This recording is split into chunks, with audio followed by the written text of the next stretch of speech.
코스닥, 우리나라엔 코스닥이 있다면 뉴스쇼에는 뉴스닥이 있습니다. 월요일의 코너 뉴스쇼 증권시장 뉴스닥.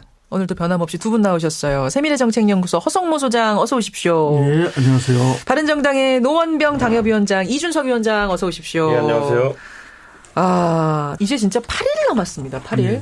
게다가 오늘 사실 노동절이어서 오늘부터 쭉 쉬시는 분들이 많잖아요. 그렇죠. 체력적으로 한계가 오고 있습니다. 왜? 이게 유세 지원을 하다 보니까. 유세 지원하다 보니까. 예, 목이 좀 고장나는 건 그러게 좀 잠기셨네요. 둘째치고 체력적으로 이제 유승민 후보가 그러니까 어제 대구의 야구장에서. 대구의 야구장도 가고, 대구의 그 김광석 거리 그쪽도 가고, 그리고 그 대구의 동성로에서 또 유세 이렇게 하고 했는데. 예. 특이한 후보입니다. 젊은 사람들한테 지지를 많이 받고 있어요. 그래요. 네, 보수 후보인데. 그런데 여론조사가 지금 이제 막판 여론조사가 나오는 걸 보면 사실 유승민 후보는 그렇게 많이 오르진 못했고 오히려 홍준표 후보가 치고 올라가고 안철수 후보가 하락세를 보이고 문재인 대세론이 다시 살아나고 있고 남은 변수 뭐라고 보세요, 소장님? 예, 흔히들 후보자들이 교통사고라든지 큰 사고만 없으면 된다 또는 주위에서 말 실수만 안 하면 된다 이런 정도를 이야기하는데요. 네. 저는 남은 변수가 그것보다는 그 선거 구도의 변화라고 봅니다. 구도의 변화. 네. 지금까지는 전통적 구도가 아니라 전통적 구도를 하면 흔히 그 이념 구도 또는 지역 구도 이런 거였는데 그게 좀 깨어지면서 세대 간의 대결이라든지 정책 대결로 간다 이랬는데 그 세대 간의 대결, 정책 대결이 무너지고 전통적 구도인 이념 대결, 지역 대결 구도를 되살리는 사람들이 있다. 이것이 남은 일주일간 격화되면은 선거 판세에 좀 영향을 줄 것이라 이렇게 봅니다. 그래요. 그러니까 이게 보수 대결집이라는 게 일어나고 또 이렇게 새로운 구도가 벌어지려면은 좀 구도가 간단해야 됩니다.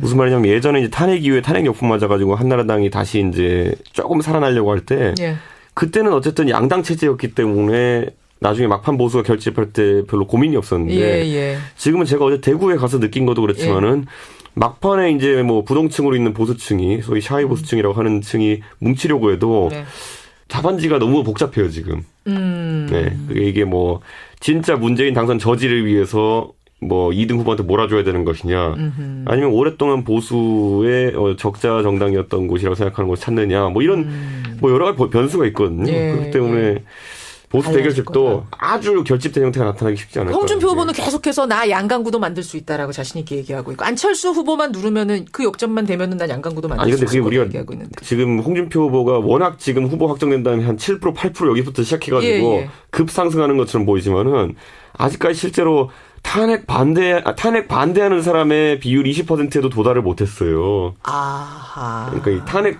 지금 이제 그 자유한국당이 최소한 이렇게 표현을 깔고 시작해야 되는 표가 한 20% 되는데 20% 되는데 오히려 저는 그래서 이런 생각도 해요. 오히려 만약에 후보가 김진태 후보로 됐으면은 시작점이 거길 거다. 이 시절에서 시작했을 거다. 확장성은 좀 덜하겠지만은. 그러니까 이 복잡한 구도를 단순화하려는 시도가 홍 후보가 하고 있는 거죠. 그렇죠. 그래야 표 결집이 있으니까. 마지막 변수로. 그런데 이제 시간은 조금 늦었어요. 왜냐하면 자기가 빨리 그 도지사 사퇴하고 빨리 뛰어들었더라면은 빨리 이게 결집이 될 텐데 거기서 한 일주일 까먹었고 그다음에 그 대지 흥분제 때문에 또 한 일주일 발목이 잡히고 그러다 보니까 결집이 늦어지면서 이제 좀 뒤늦게 결집이 되는 그런 상황이고 이준석 위원장 말이 다 옳지만 또 동시에 나라를 팔아먹어도 박근혜가 잘했다고 박수 30%.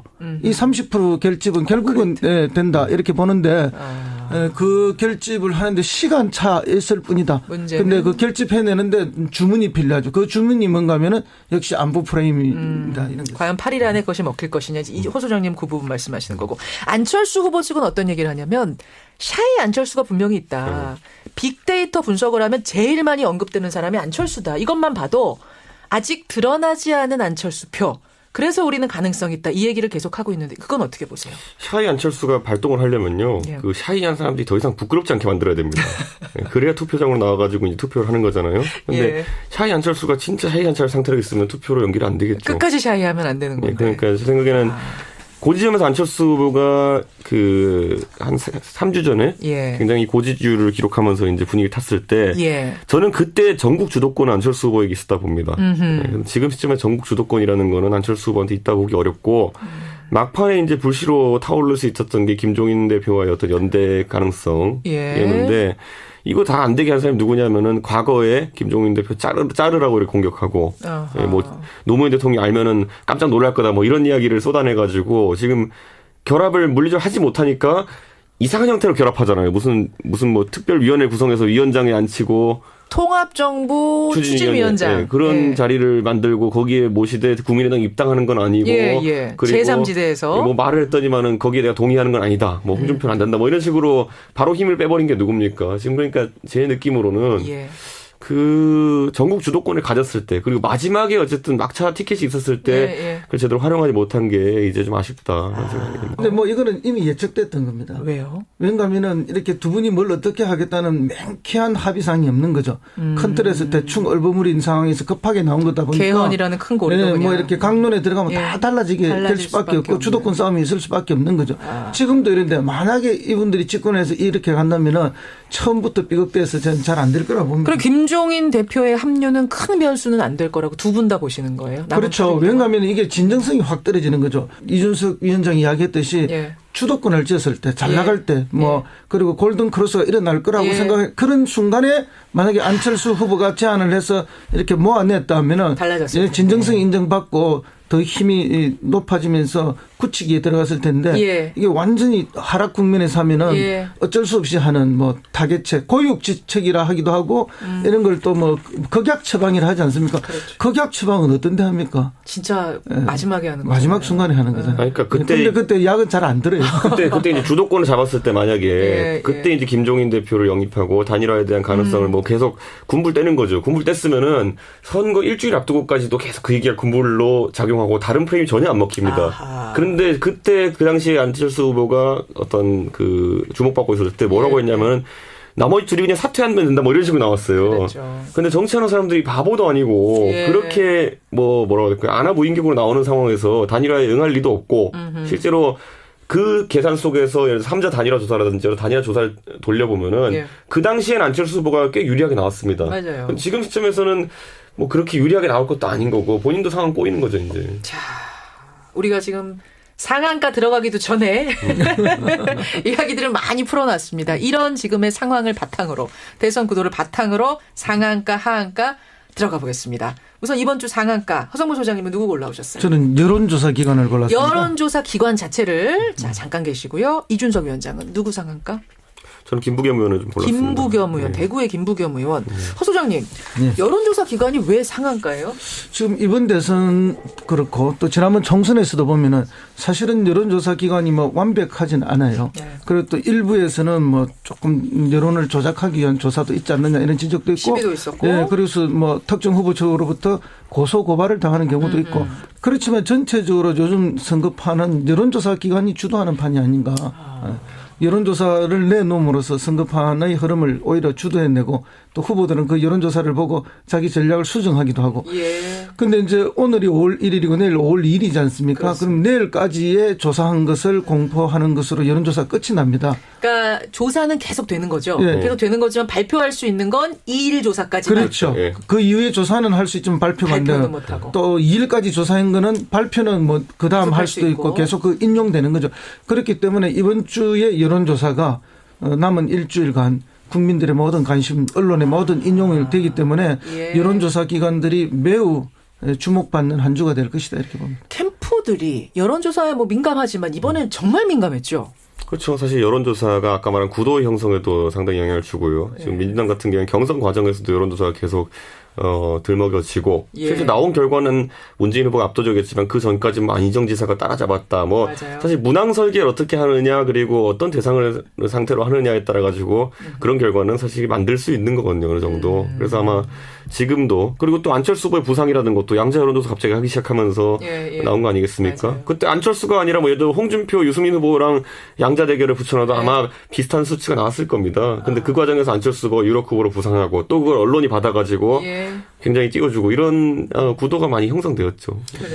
그래서 앞으로 여론조사에 대한 좀 더 엄격한 그런 뭐 규제를 할까요? 내지는 이 기준을 좀 정할 필요가 있다. 그럴 때 여론조사 기관도 신뢰도가 높아지고 그렇죠. 국민도 그 결과를 따라서 후보를 쳐다보는 눈빛이 또 달라지기 때문에 그렇죠. 그런 것이 좀 필요한 시기가 왔다 이렇게 봅니다. 예, 상한가 여론조사 기관. 이준석 위원장은 상한가를 김부겸 의원을 꼽아오셨어요? 사실 민주당이 지금 이렇게 대선에서 표를 얻고 또는 여론 지지율을 얻고 하는 치른 선거가 없습니다. 그래서 일말 고무된 분위기가 있긴 하지만은 또 반대로는 그게 이제 여론조사는 그런 거죠. 오프라인에서는 아직까지 험합니다. 그러니까 사실 그 민주당 운동원들이 뭐 확성기 소리 조금만 크게 틀어도 시장 상인 나와서 항의하고 뭐 이런 분위기가 있거든요. 그러다 보니까 이제 김부겸 의원이 이제 SNS상으로 이제 그 영상이 한번 돌지 않았습니까? 그래가지고 뭐 대구의 유권자들에게 오히려 또 이렇게 강하게 항의하는 듯한 그 영상이 돌았는데. 대구 유권자들 정신 차리시라 이렇게 호통치는 그 영상 말씀하시죠. 그렇죠. 그런데 뭐 그게 돌면서 SNS상에서 상당히 큰 반향을 얻었습니다. 김부겸 의원은 어쨌든 정치 인생에 보면은 그런 도전하는 의미가 있었고 어떤 사람은 또 노무현 대통령을 연상시킨다라는 얘기를 하는 경우도 있었는데 다만 문제는 뭐냐면 제가 정작 그거 영상을 이제 대구의 장년층에게 이제 물어봤더니만은 또 그것도 그게 기분 나빴다는 분도 있더라고요. 그러니까 이게 그 사실 김부겸 후보의 도전이라는 게 그런 거죠. 그러니까 이런 이야기를 했을 때 오히려 또 득과 실이 교차하는 이런 상황이긴 한데 그래도 저는 그 영상 보면 진정성을 느꼈기 때문에 그래서 아마 그 부분은 좀 받아들여질 거라 유권자들에게 생각하게 됩니다. 어쨌든 뭐 TK 지역에서 김부겸 의원이 이제 뚫었지 않습니까? 지역주의 벽을. 그렇기 때문에 이제 굉장히 구심점이 생긴 거죠. TK 야당에. 그래서 이제 그런 역할들이 굉장히 중요하고, 이 양반이 굉장히 그 친화력이 뛰어나요. 그리고 스킨십도 좋고, 그다음에 뭐 연설도 아주 잘하시고. 인상도 구수하시잖아요. 네, 그러니까 이제 뭐 유권자들이 잘 좋아합니다. 좋아하고. 친근하게. 다만은 이제 그렇게 열심히 하고 이번에도 이런 큰 반향을 일으켰지만 이분이 이제 당내 경선에서는 그럼 왜 빨리 실패를 했느냐. 그러니까 경쟁을 해보지도 않고 포기하셨잖아요. 네, 그게 이제 이렇게 대구에서 당선되기 위해서 이제 김부겸 의원은 사실은 대구 민심과 약간 타협하면서 선거운동을 했어요. 근데 그건 이제 대구에서 또 좋은 반응을 얻고 또 뭐 이렇게 해서 당선이 됐지만 당내 경선에서는 대구 민심에 타협하는 방식의 경선 방식을 취하게 되면은 야권 강력한 지지자들로부터 오히려 비토를 받는 경향이 있거든요. 그래서 그때 스탠스를 좀 잘못 잡으신 게 아닌가. 그런데 이제 오늘 이번에 이제 이 SNS 동영상이 올라옴으로써 이제 본인의 진정성을 다시 한번 보여주는 좋은 계기가 됐죠.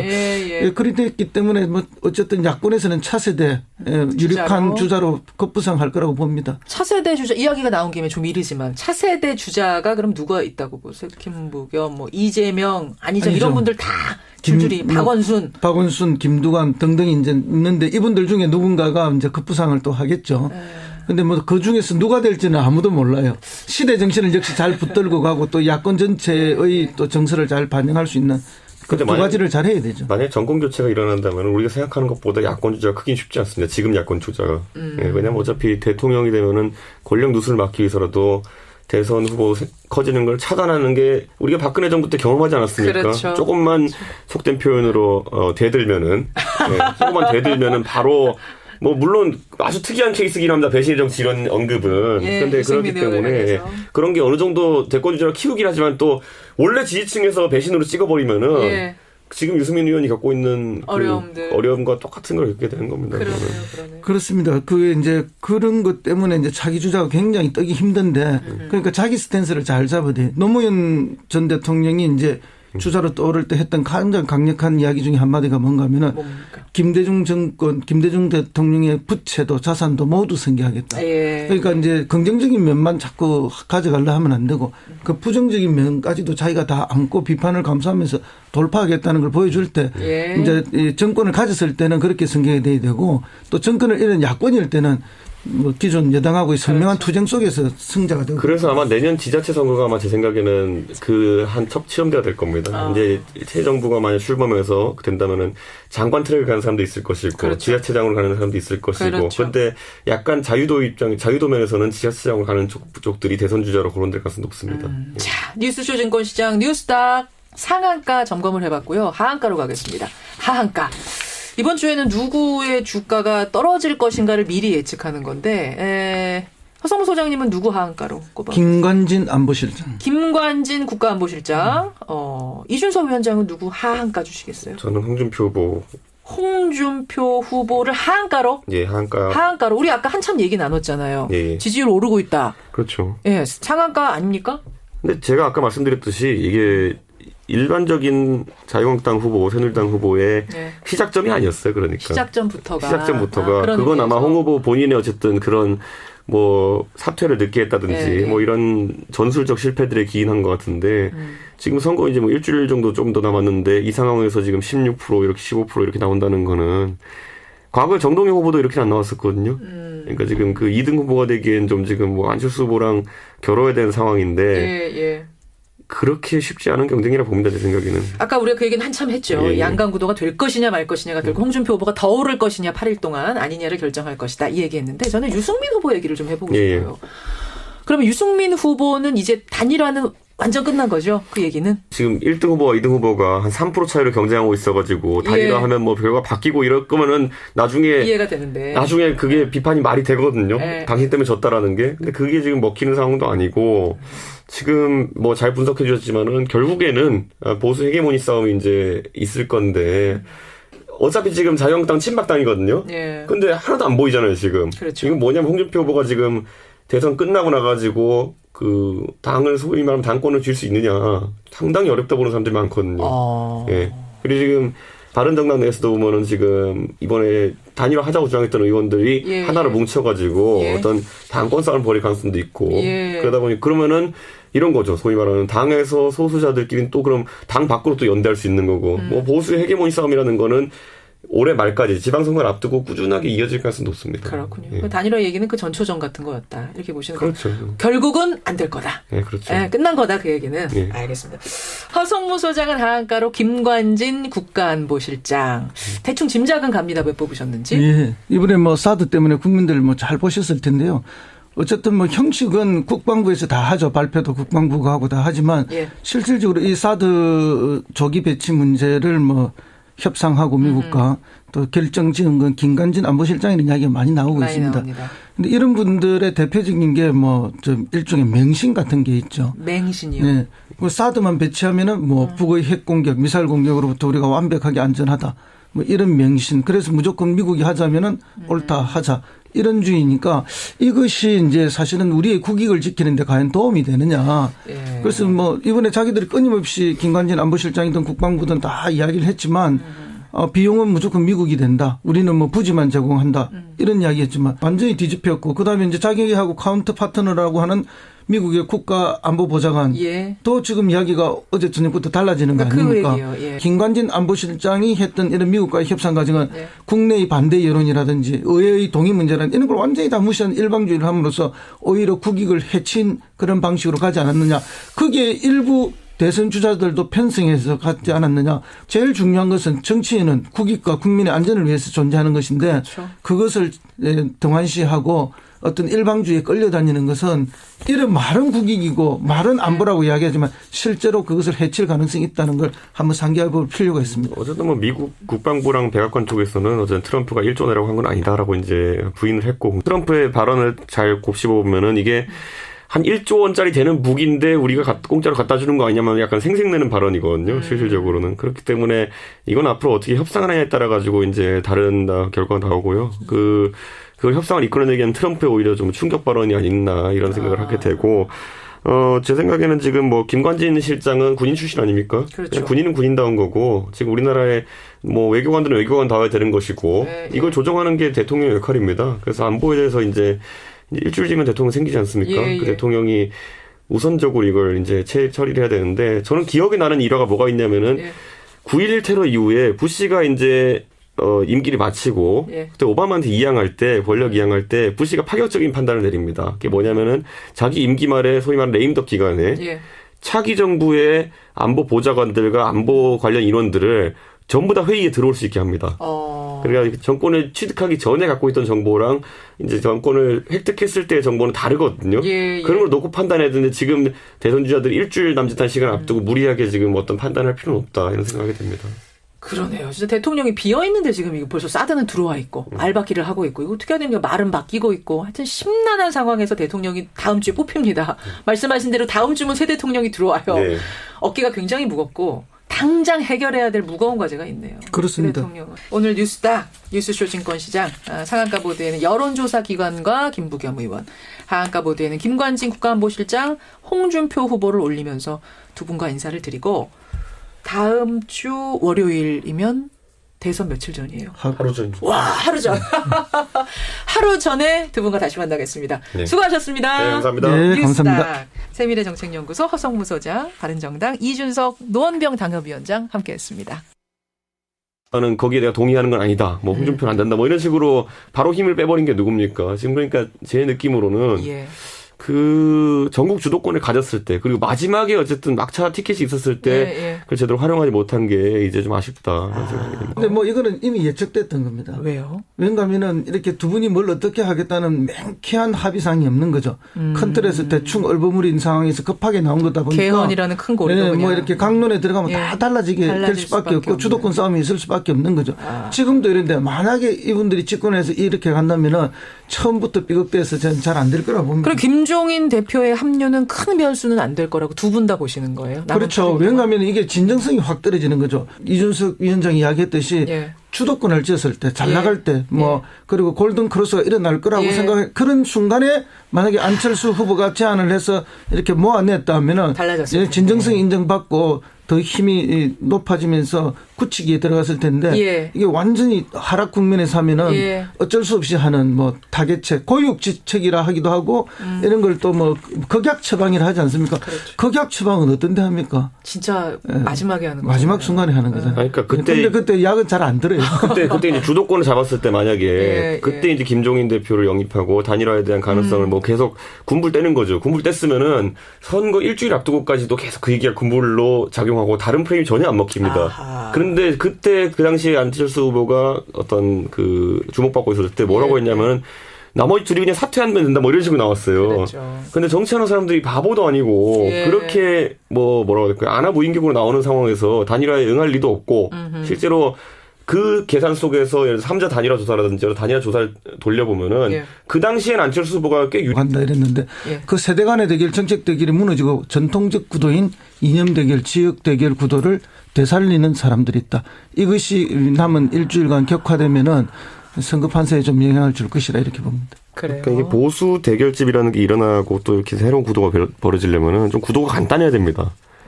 무슨 말이냐면 예전에 이제 탄핵 이후에 탄핵 역풍 맞아가지고 한나라당이 다시 이제 조금 살아나려고 할 때 그때는 어쨌든 양당 체제였기 때문에 나중에 막판 보수가 결집할 때 별로 고민이 없었는데 지금은 제가 어제 대구에 가서 느낀 것도 그렇지만은 막판에 이제 뭐 부동층으로 있는 보수층이 소위 샤이 보수층이라고 하는 층이 뭉치려고 해도 답안지가 너무 복잡해요 지금. 네, 그게 이게 뭐 진짜 문재인 당선 저지를 위해서 뭐 2등 후보한테 몰아줘야 되는 것이냐, 아니면 오랫동안 보수의 적자 정당이었던 곳이라고 생각하는 곳을 찾느냐, 뭐 이런 뭐 여러 가지 변수가 있거든요. 그렇기 때문에 보수 대결집도 아주 결집된 형태가 나타나기 쉽지 않을 거예요. 홍준표 후보는 계속해서 나 양강구도 만들 수 있다라고 자신 있게 얘기하고 있고, 안철수 후보만 누르면은 그 역전만 되면은 난 양강구도 만들 수 있을 거라고 얘기하고 있는데. 지금 홍준표 후보가 워낙 지금 후보 확정된 다음에 한 7%, 8% 여기부터 시작해가지고 급상승하는 것처럼 보이지만은 아직까지 실제로 탄핵 반대하는 사람의 비율 20%에도 도달을 못했어요. 아하. 그러니까 이 탄핵 지금 이제 그 자유한국당이 최소한 이렇게 표현을 깔고 시작해야 되는 표가 한 20% 되는데. 20% 되는데 오히려 저는 그래서 이런 생각도 해요. 오히려 만약에 후보가 김진태 후보로 됐으면은 시작점이 거길 거다. 아, 이주에서 시작했을 거다. 확장성은 좀 덜하겠지만은.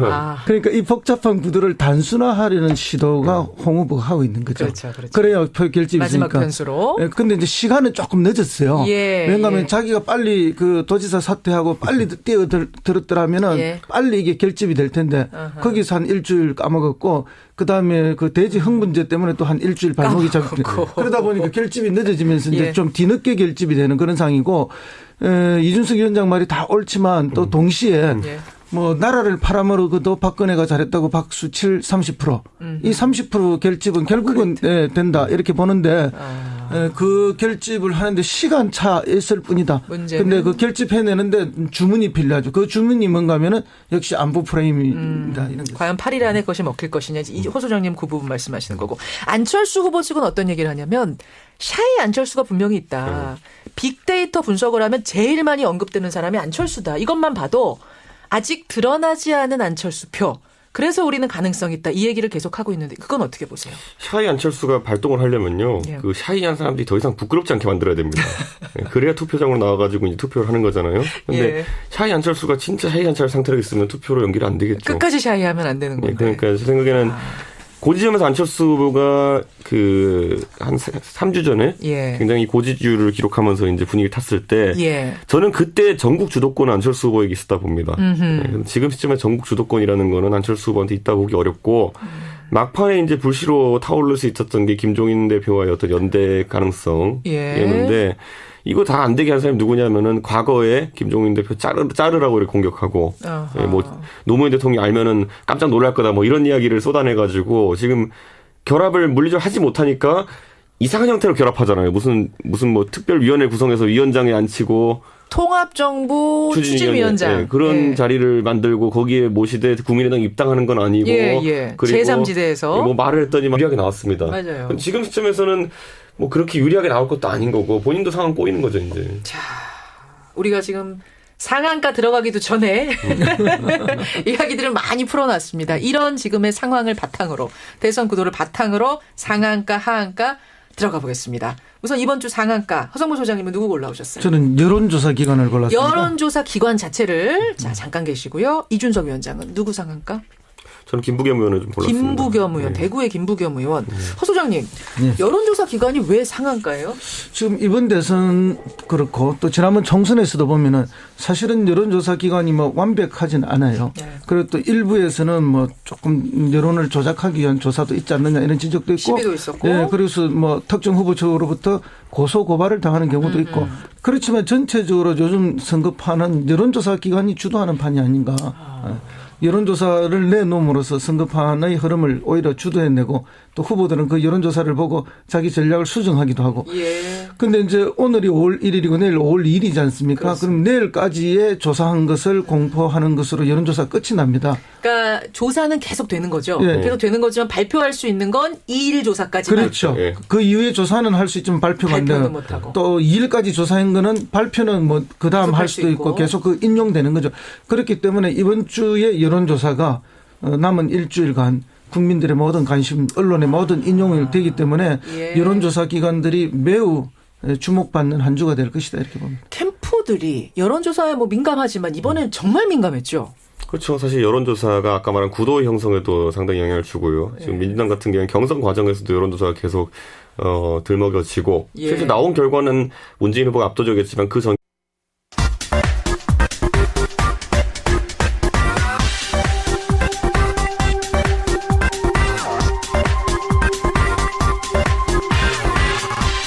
미국엔 나스닥, 우리나라엔 코스닥이 있다면 뉴스쇼에는 뉴스닥이 있습니다. 월요일의 코너 뉴스쇼 증권시장 뉴스닥. 오늘도 변함없이 두 분 나오셨어요. 세미래정책연구소 허성무 소장 어서 오십시오. 네, 안녕하세요. 바른정당의 노원병 당협위원장 이준석 위원장 어서 오십시오. 네, 안녕하세요. 이제 진짜 8일 남았습니다. 8일. 게다가 오늘 사실 노동절이어서 오늘부터 쭉 쉬시는 분들이 많잖아요. 그렇죠. 체력적으로 한계가 오고 있습니다. 왜? 이게 유세 지원을 하다 보니까. 유세 지원하다 보니까. 목이 좀 고장나는 건 그러게 좀 잠기셨네요. 둘째치고 뭐 체력적으로 이제 유승민 후보가 그러니까 어제 대구의 야구장에서. 대구의 야구장도 가고 대구의 그 김광석 거리 그쪽도 가고 그리고 그 대구의 동성로에서 또 유세 이렇게 하고 했는데. 특이한 후보입니다. 젊은 사람들한테 지지를 많이 받고 있어요. 그래요. 보수 후보인데.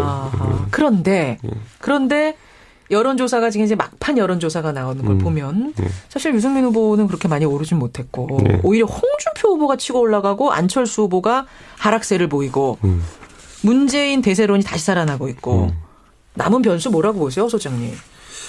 예, 뭐 흔히들 뭐 후보자들이 뭐 교통사고라든지 큰 뭐 사고만 없으면 된다 또는 주위에서 말 실수만 안 하면 된다 이런 정도를 이야기하는데요.